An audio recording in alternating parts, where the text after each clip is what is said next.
Hi everyone.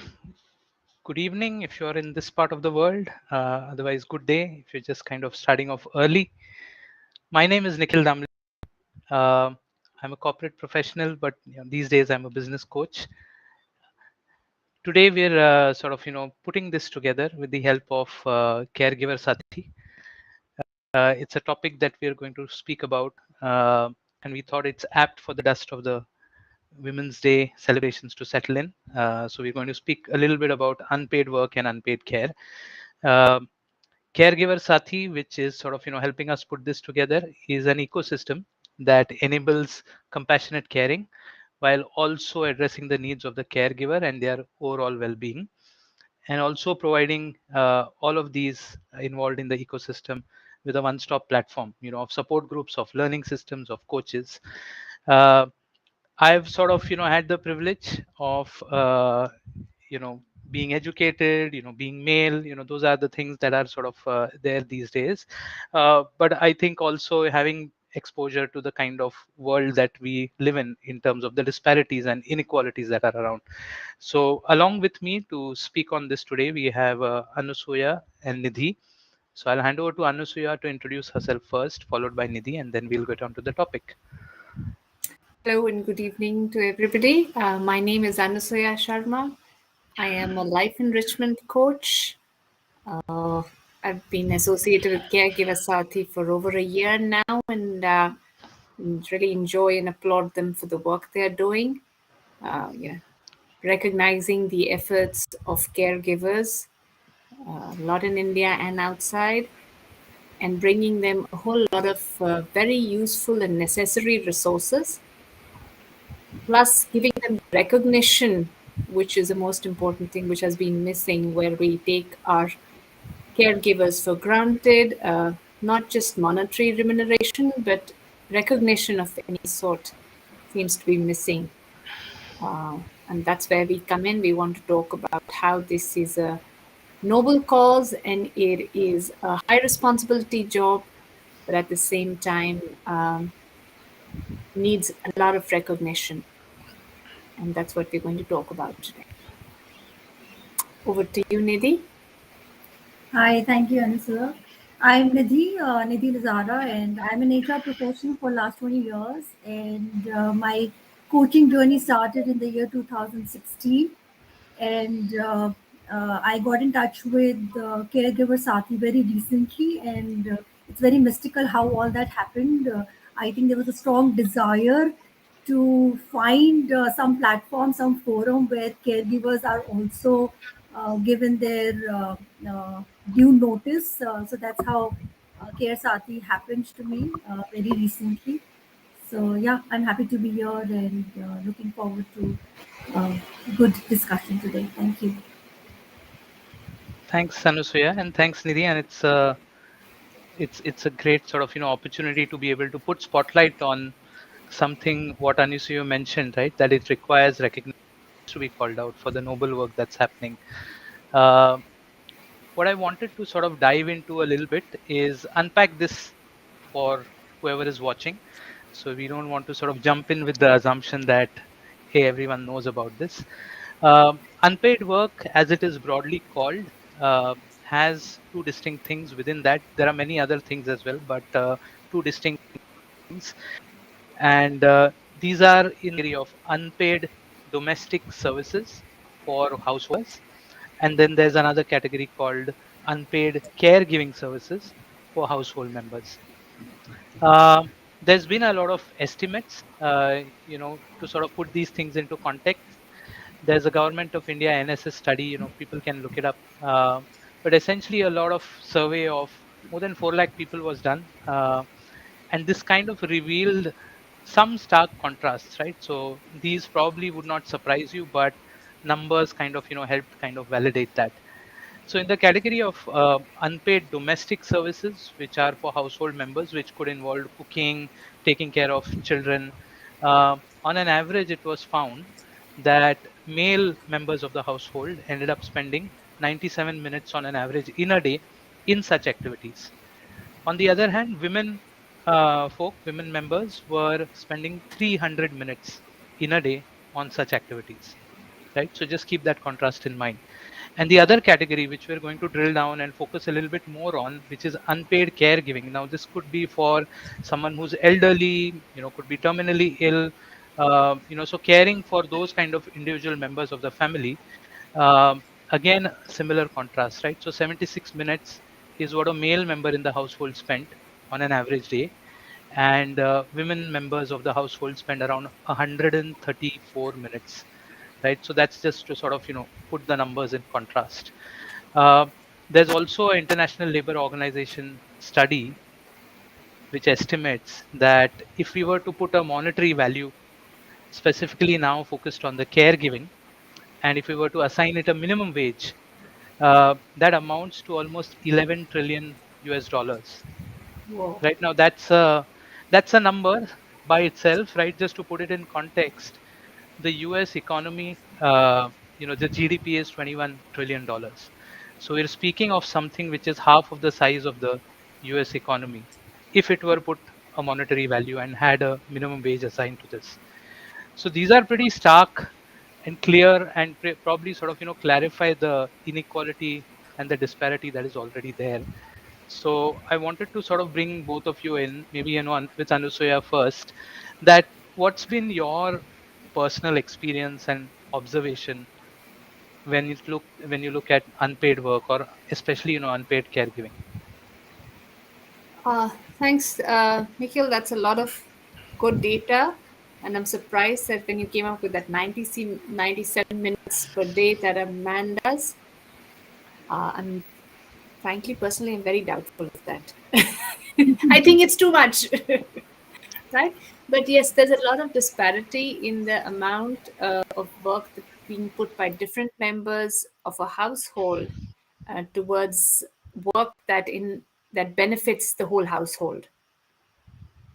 and Yes. and, and that's where I want to bring in the attention, not so much to the part that it is unpaid, if it's like it's for the benefit of the family and it's essential. Even for a minute, if I put aside the monetary value of it, I find the disparity in who is conducting the lion's share of the work. That is what offends me or bothers me most. It's for the benefit of everybody, but only one person seems to be, or a very, the women folk seems to be responsible for the whole thing. And it's not like an activity which is not essential. It is an essential activity for the household, and yet the responsibility lies mainly with the women folk. And that's where I wanted to bring in our, like, I have been in living in Hong Kong for the past 16 years, uh, but born and brought up, and before that, all my life in India. And I see the disparity in the different countries, and where I would like to bring to the notice that in Hong Kong, for that matter, just as an example of another system, we have domestic helpers which are employed legally by immigration laws and come in on a contract. So it's a proper, the work that is done in a household has been not only monetized but recognized as a profession with remuneration and perks and holidays and everything, which are legally adapted by the government. And that's one of the main differences which is in a household in Hong Kong compared to what I see back in India.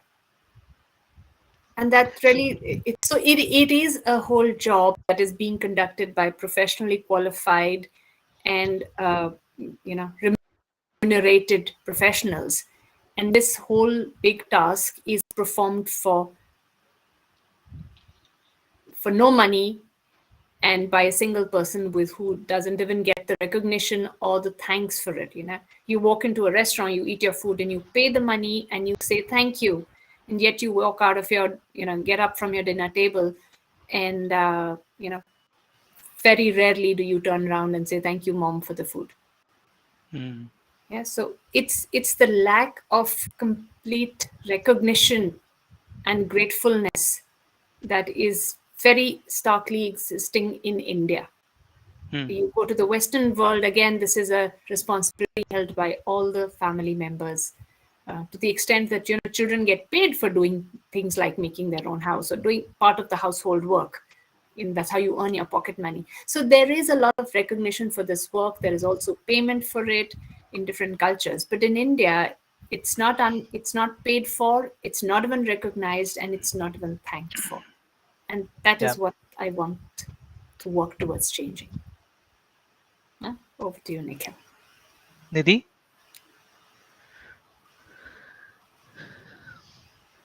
Sorry, your audio is not coming in, Nidhi. Sorry.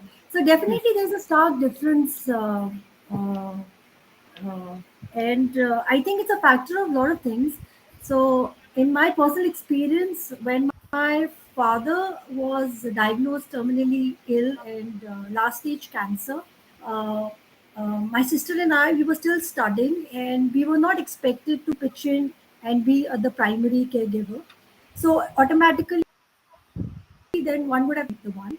But my uncle, my dad's elder brother, he pitched it, and my mom and my uncle, they were shoulder to shoulder, and they managed the entire thing.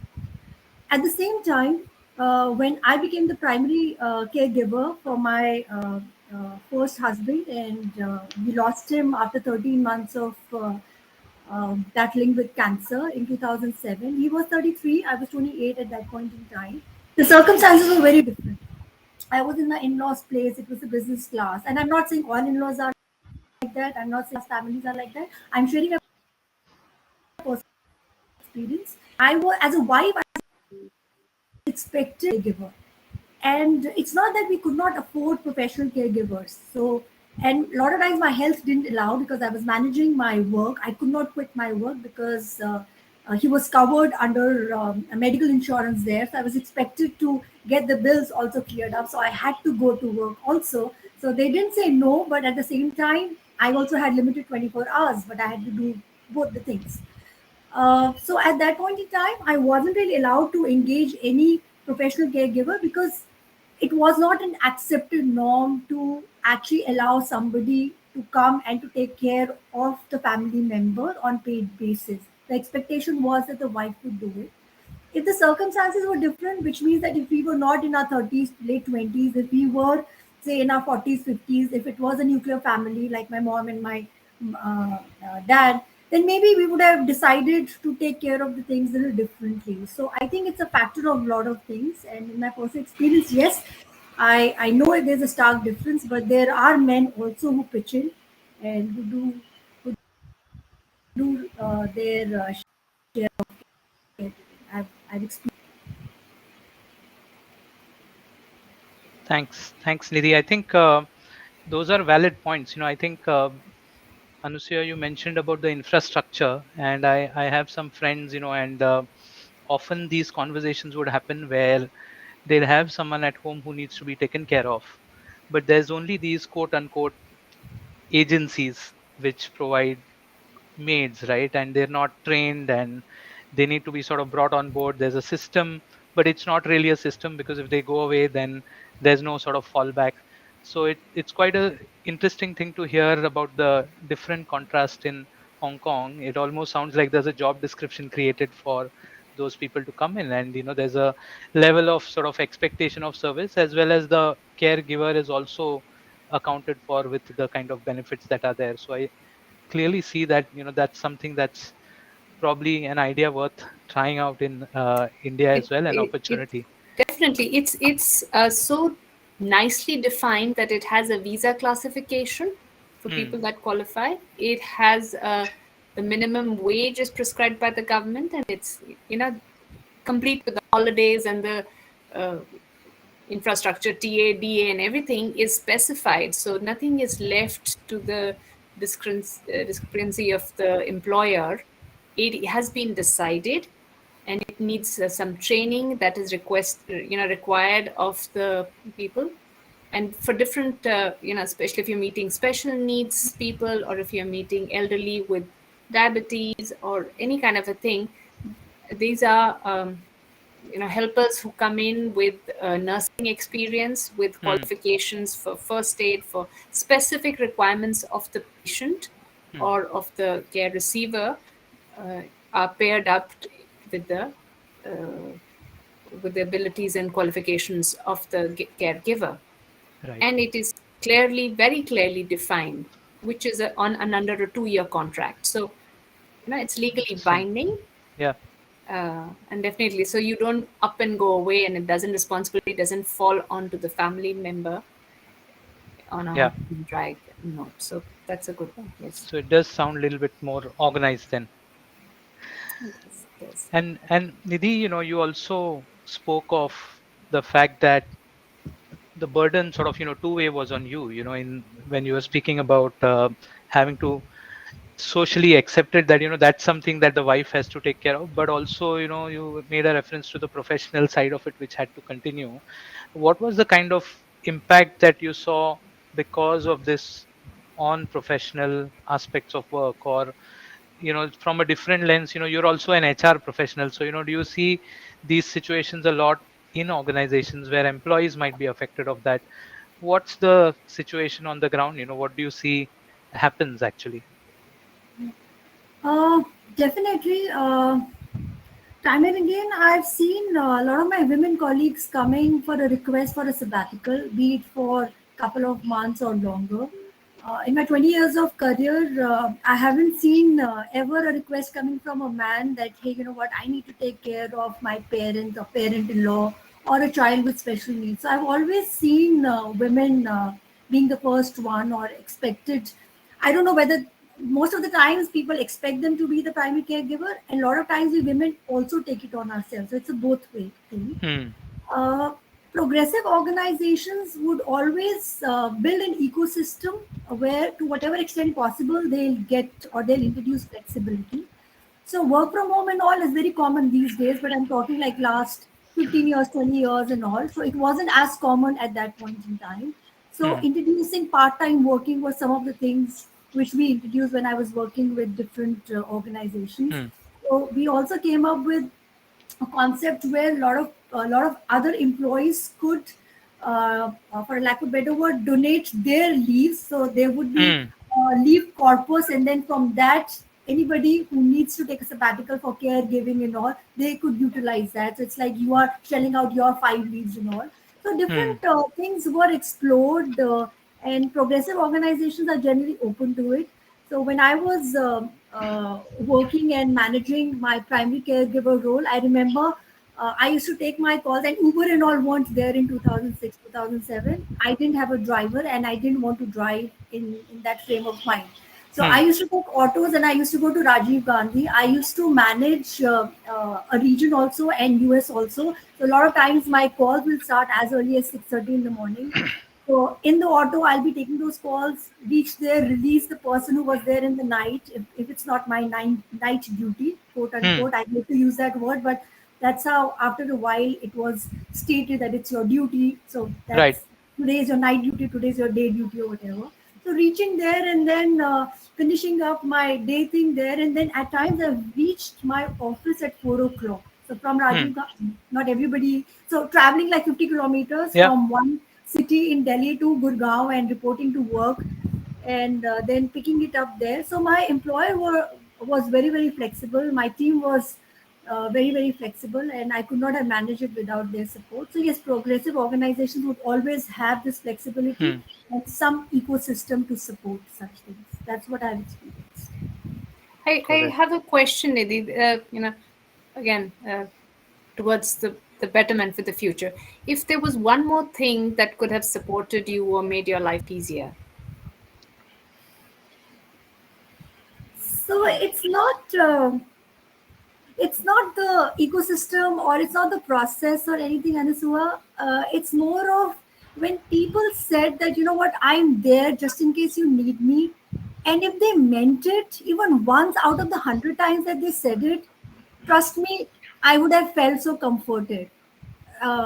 They weren't there. It was only English, so that would have Okay. made me feel so wanted, and that's why during my coaching session when I was working on my vision board, so I couldn't settle with one, so I had like three vision boards. On one, there were different causes that I wanted to associate with, Hmm. and so old age because my mom was 48 when we lost our dad, and uh, loneliness and growing old without a partner, and also one cause where I would like to associate with. And then I really wanted somebody to Hmm. put hand on me when they were coming to see my husband, that how is he and everything, because a lot of people were taking care of him, but just one person who could just put his or her hand on me and say, how are you doing? So I couldn't find that. So Hmm.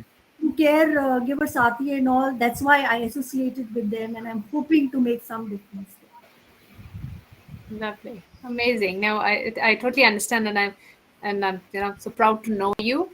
You've done a great job, learned a good thing, and like we said, not so much of the paying, but that recognition and that gratefulness and thank you for doing such an amazing job. So I don't know if anybody said it to you, but I will say it to you. Thank you for doing such a great job of it. And I think the other point in that, right, of caregivers becoming invisible, because it's quite natural for someone to come home and look at the person who's unwell or being taken care of and ask, well, how is this person? I hope they are doing well. But it's pretty rare or uncommon for someone to turn to the other side and say, by the way, how are you doing? And I think once in a while, that's probably what you're saying, right, Nidhi? Once in a while, if there was someone who would have said that, hey, at least there's not that it would have eased your load, but it would have probably made you visible to them. And that's the recognition that Anusuya was kind of referring to in the beginning. Lovely. Thanks Yeah. thanks for sharing that. Thank you. So what's the sort of when I look at this as, in India we have women in the sort of level of goddesses and devis, and there's a particular archetype that everyone associates, right? And it's of power, of whenever these festivals come up, there's celebration and a lot of adoration going on. So it's almost like placing people at a pedestal of being some kind of a super being.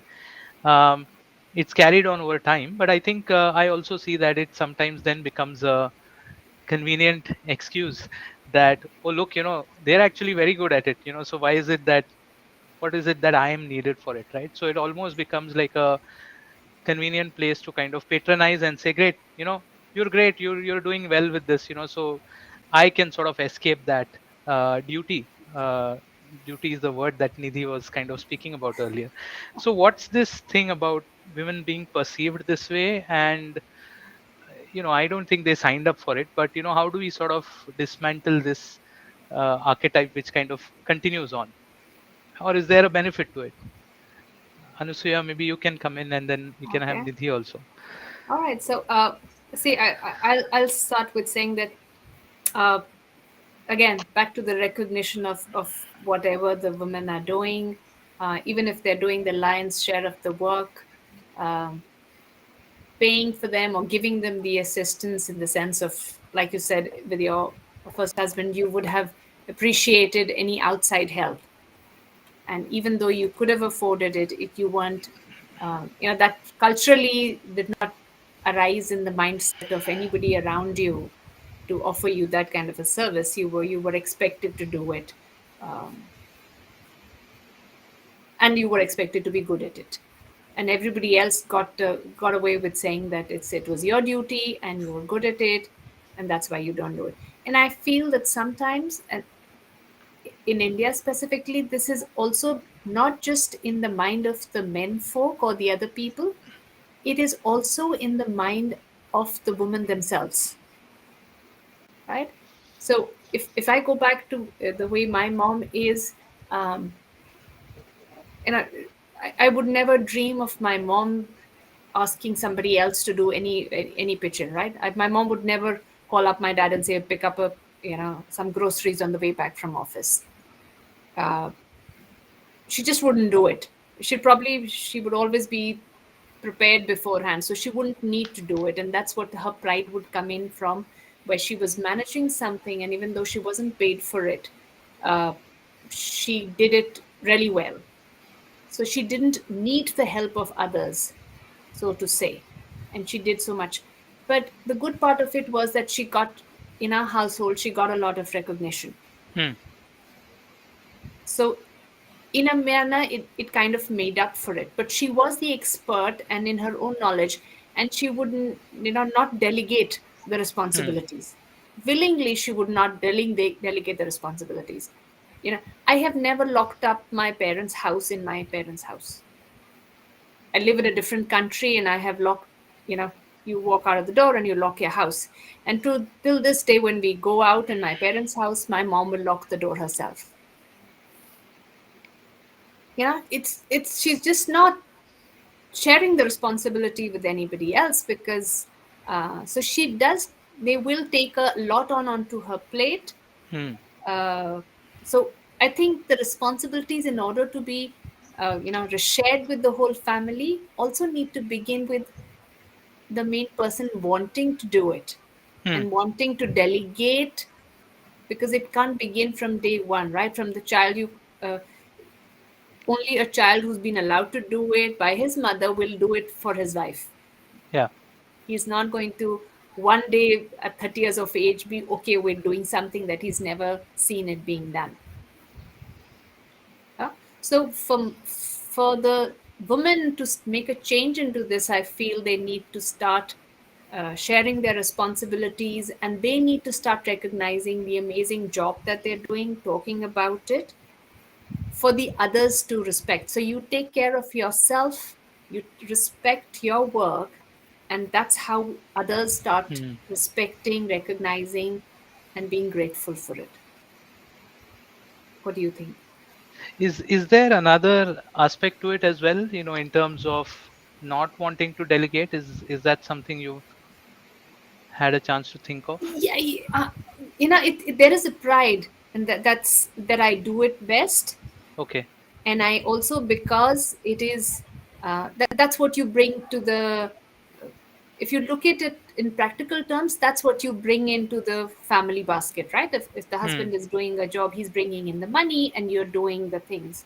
But Hmm. what happens is, the moment you start working, the woman also starts working, then the shift should be immediately.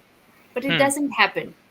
And then it's also the chicken and egg, right? Because she's doing so much of the responsibility taking in the household, that she's not able to go out and do a monetary remuneration work, or Yeah. take another responsibility. And if she Right. was responsible for that, she will not have to take all her pride and all her expertise to this. So Yes. it is either this job or that job, There's unpaid also, job or paid job outside. sorry, there's also this guilt, right? Because I've had women colleagues and career professionals, and we're having lunch, and then there's this not attentive or something like that. Hey, what's going on? And it's like, oh, the exam is going on, and I'm kind of feeling a little bit tugged that I'm not there with my son or daughter right now. So there's also this sense of guilt that is then carried, which is, I think, like an extension of what you said, that it's my responsibility to be there, but what am I doing here? And so it's like being torn between two places. I was a little bit amused during the pandemic when suddenly all these pictures started floating, right? That men are making some tea, or they are kind of teaching maths, and it became like a sort of glorified thing that, oh look, they can also kind of do that. And on one level it was fine that some people were making that kind of a start, but on another level it was as if backlog of so many instances of women actually doing that day in day out has not been captured in a picture anywhere, nor has been recognized. I think earlier when we were speaking, you mentioned about that, right? That how do you come to know what a woman is doing at home, and one day she just says, well, I'll just leave everything the way it is, Yeah. and then you'll know what really happens at home. So that was an So her, interesting her kind of work is more recognizable by the absence absence of than it. by the presence of what she does, right? Correct. So see, no man does two jobs. It's legally not allowed. Right. Yeah, he doesn't work in one organization and in another one.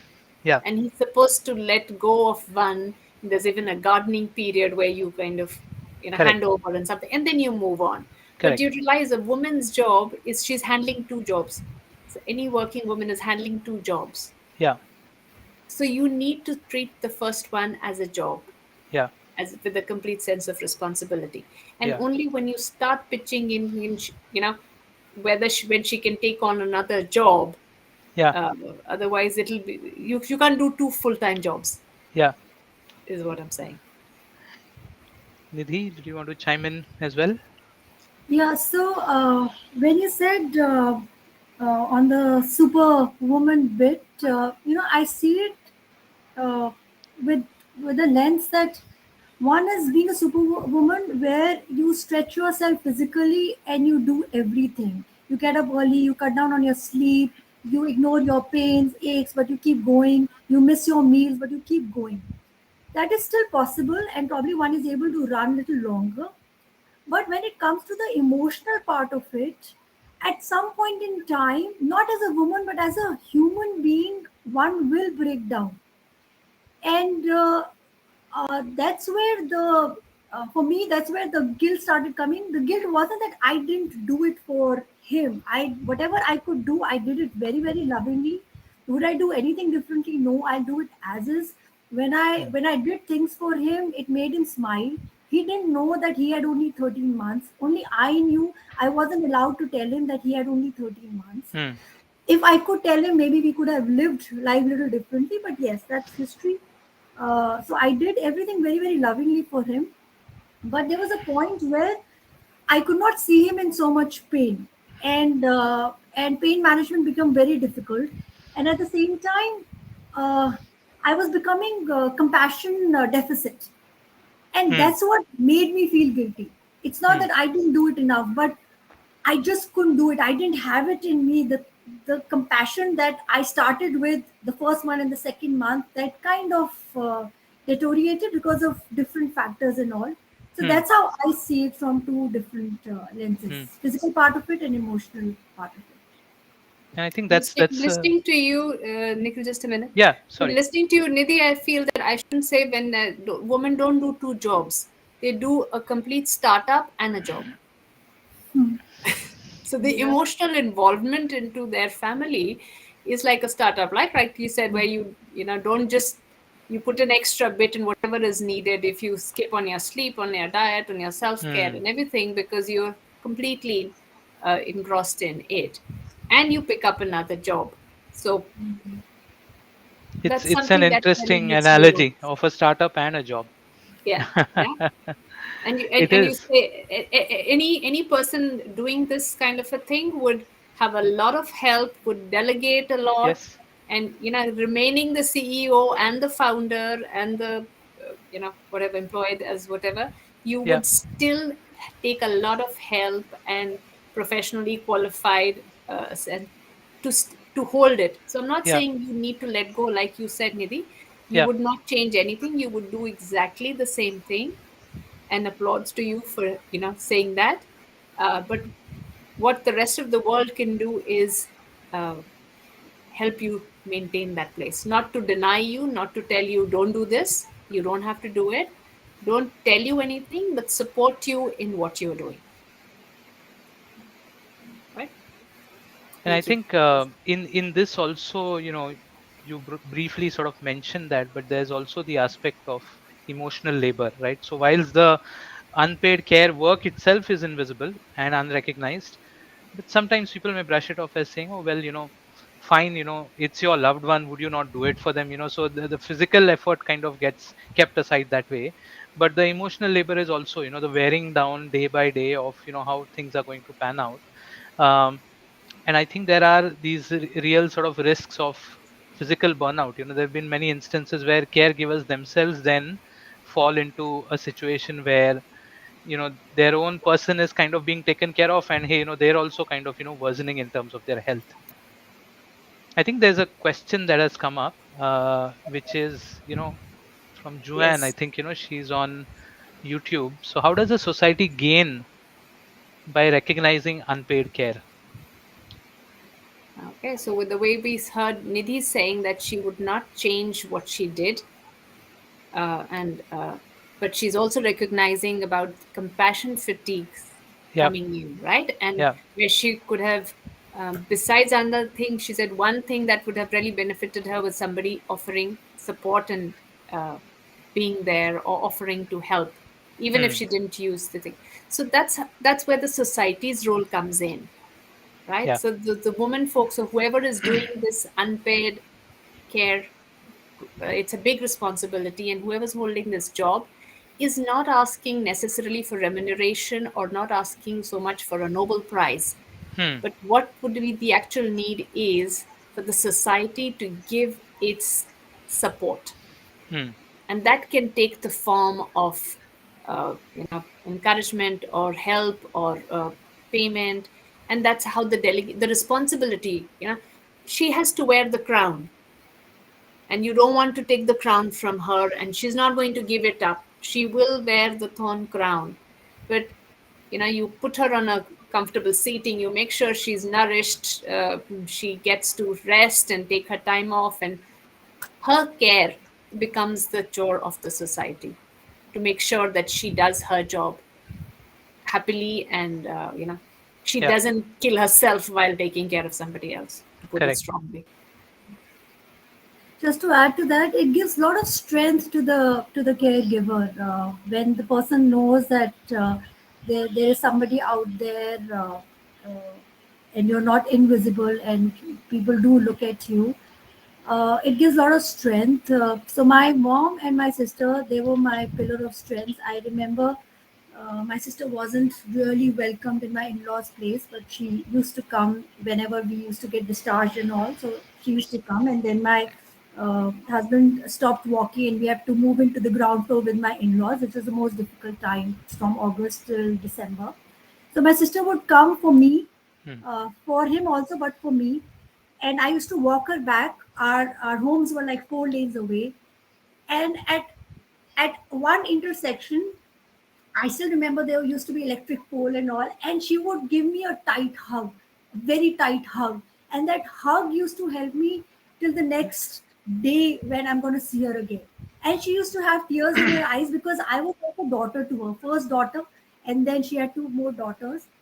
And then she would take two steps and she'll wipe her tears because she's a mother. She's going back to her own home. She cannot go back to her daughters and to her husband with that long Hmm. face. So that image is such etched in my so vivid.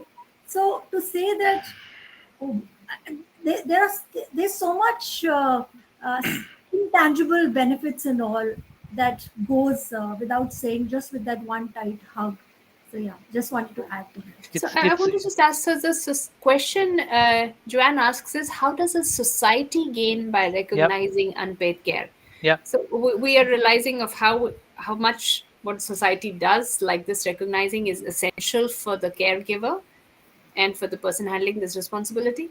Um, how I- does the society gain is you are keeping these essential people of the society, right, who are bearing the whole load Yep. and responsibility, you're keeping them going, right? So what society has to done, like you said, it was a hug. It wasn't even a, you know she wasn't breaking a bank balance, or she wasn't going uh, giving you a whole lot of an award and in the society of Yeah. it's a little effort on the part of the society ensures that these stalwarts of the society who are handling these major responsibilities Hmm. keep doing what they're doing. So I guess that is again enough for the society to And I think encourage its I'll pillars. I'll just add another aspect there, right? I think the whole aspect of unpaid care and how it started featuring in surveys is really that when you really look at these activities, there are people that you can sort of bring in and say that, hey, how come in some countries, like you were saying, Anusuya, earlier, that there are professionally sort of nominated people that are there to provide these services. And it's really coming from that place that if that's the case, then how come this remains an unpaid category, an unrecognized category? I remember there was an article which was shared that there was actually, in the last decade, there was a Indian Housewives Association that tried to register as a trade body, right? And they were trying to sort of come up with this, that hey, what we do is also valid economic activity, because, and you use the word essential people, there's an Essential Goods and Services Act, in India, uh, for any kind of emergency situations, milk, banks, those are the things that have to keep going. And I would think that, when we consider unpaid care, that's a sort of, uncategorized essential services, which has ripple effects on the family. It's keeping everyone else going, and it does have an economic impact as well. So really, to be able to say that we are recognizing it is really formalizing what is already existing, right? We're not really creating anything new in there, but we're saying, hey, this exists, it has a huge economic impact as well as the impact on the well-being of people at home. So I thought that I'll sort of add that in there as well. I think because it wasn't one profession, it has so many skills that that's why they probably couldn't allow that one group, right? It was the essential services. Sadly, If you talk about nutrition, okay, and you talk about healthcare, nursing, or something. If this was like the Durga, right? The mother, the hands woman with the 10 hands. So you can maybe diarize and allocate a society or an association for each task. But because there were 10 tasks or more that she was doing, you yeah. couldn't name the association. The irony of it was that, yes, the Durga example is apt, but I think the irony and the reply that they were given by the registrar at that time was, hey, it doesn't classify as a formal trade craft, and therefore, Doesn't classify as a single trade craft, I yeah, would say. yeah, Yeah, yeah. So, yeah, but that's a very narrow view that was kind of, that's taken at that time.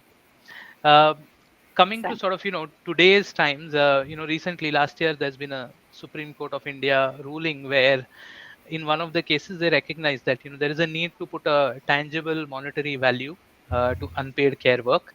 And in fact, Justice N.V. Ramana, he also mentioned in a different judgment that this is a category of work which needs a lot of attention, because purely from a constitutional angle, it's also looking at it from a point of view of equality and personal freedom, right? So if we were to look at a couple of things today, without having to look at what's going to come up in legislation, or what's going to be the laws that the country brings in, what are some of the things that you think could be the two most imminent things to straight away look at to be able to address this kind of disparity or imbalance?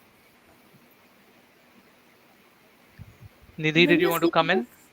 when you say this, what comes to my mind first is that it actually starts at a very early age. The way a son and a daughter are brought up in the same household Mm-hmm. probably is the starting point. When the help is not there, or who helps the mother to serve the food, to pick up the utensils and all, that's where it starts. So it goes back like many years.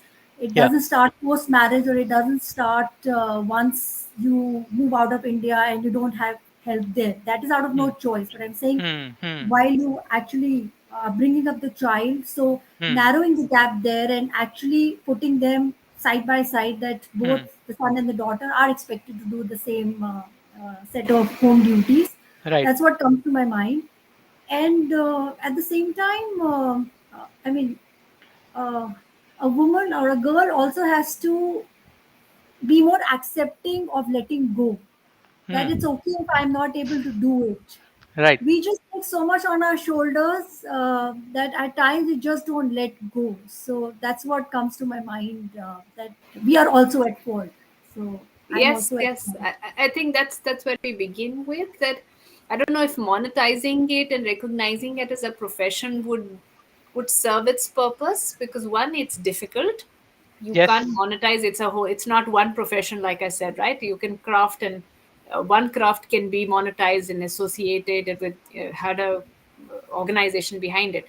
There's so many tasks that you can't quantify them. You can't monetize them. Yeah. But yes, a sharing of the responsibilities that have so far in our culture been exclusively held by the women would have to begin from the delegation of these responsibilities, Hmm. and they would have to begin with the women folk themselves.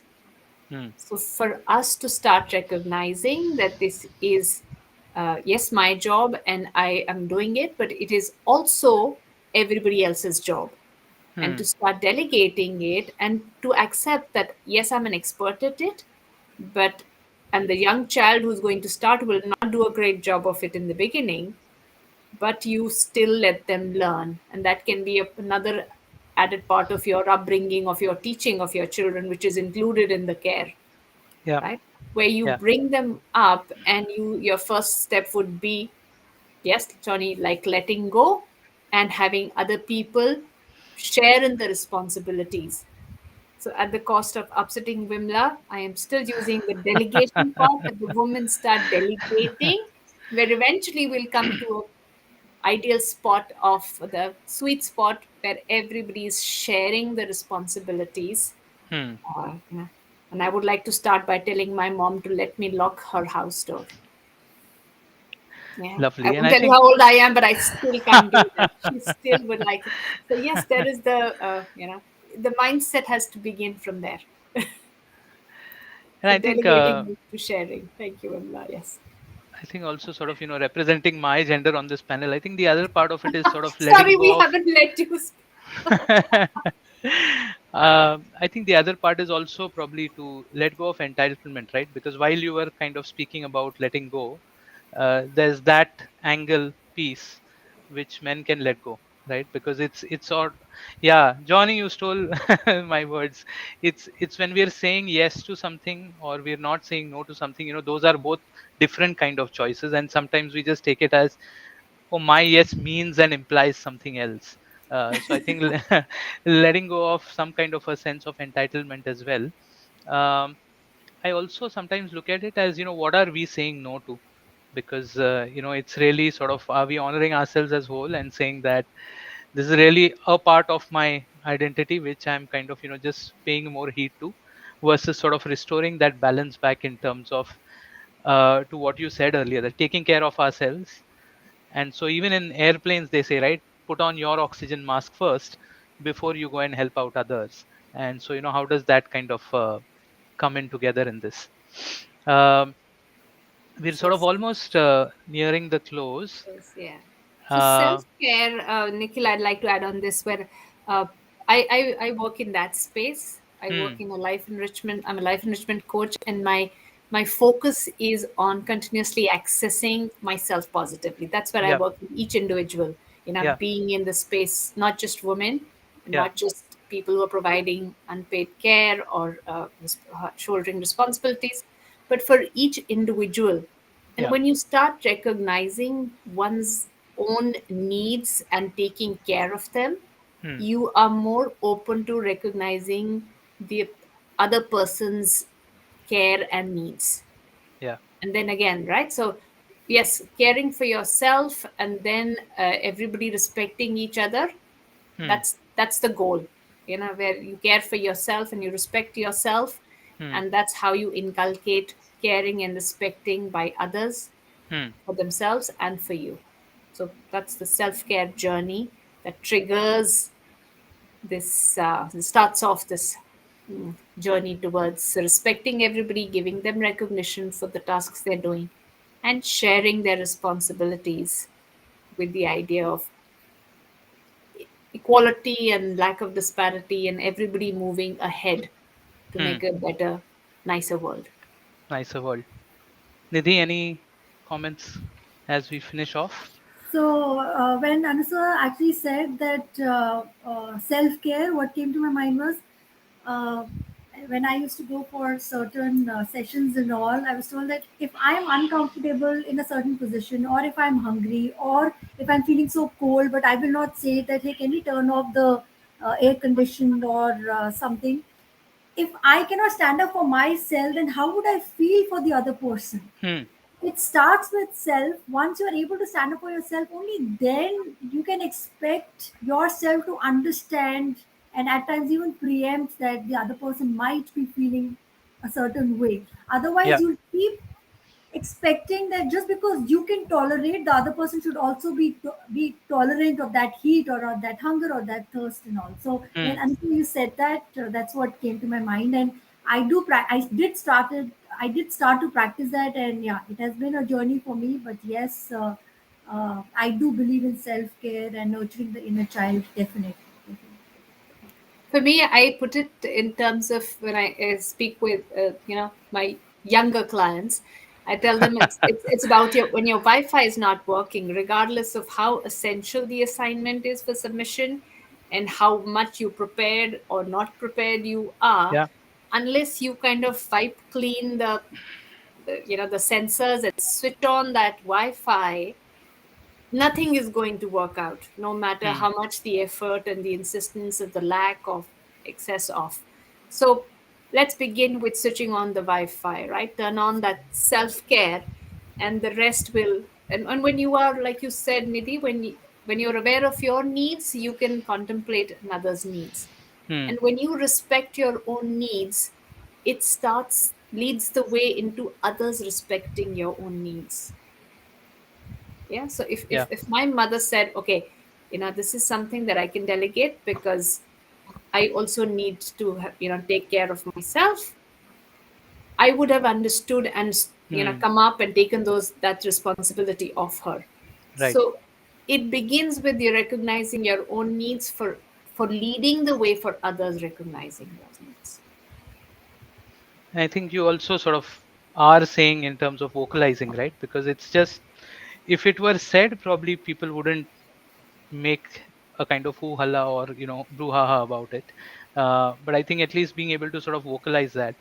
I was also reading this, survey census. There is about 138 million elderly in India, and by the next decade, that's supposed to cross or almost go to 200 million. So why is it important we are speaking about these things today? Probably it's an opportune time that we I think some of the things that each of us have shared, that there's at least a little bit of a spotlight, and there's a little bit of a conversation starting somewhere else about these things. And maybe there's a different chapter that we can turn to, as we are in Women's History Month this month as well. Thanks so much, both of you. Thank you. Thank you. Thank you. Thank Thank you. you. Thank you.